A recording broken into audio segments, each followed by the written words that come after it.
भारत आज जगातील सर्वात वेगाने वाढणाऱ्या अर्थव्यवस्थांपैकी एक आहे आणि देशाच्या अर्थव्यवस्थेला चालना देत आहे वाहतूक क्षेत्र, जे अवलंबून आहे ट्रक आणि त्यासाठी मोठी कमर्शियल वाहनं चालवणाऱ्या सारथींवर।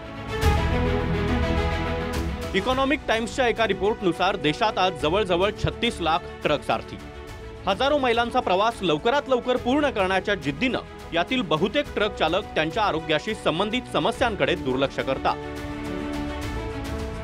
हे केवळ त्यांच्यासाठी धोकादायक ठरू शकत नाही, तर त्यामुळे कधीकधी मोठे रस्ते अपघात देखील होतात आणि मोठ्या प्रमाणात जीवित आणि मालमत्तेची हानी होते।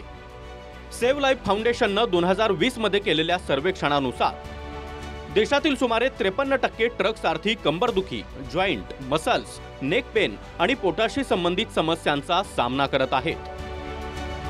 याशिवाय 2023 मध्ये नोएडा येथील आयकेअर हॉस्पिटलच्या माध्यमातून केलेल्या सर्वेक्षणात ट्रक सारथींच्या डोळ्यांची रँडम टेस्ट करण्यात आली होती, ज्यामध्ये 50% पेक्षा अधिक डोळ्यांच्या समस्यांनी त्रस्त आढळले।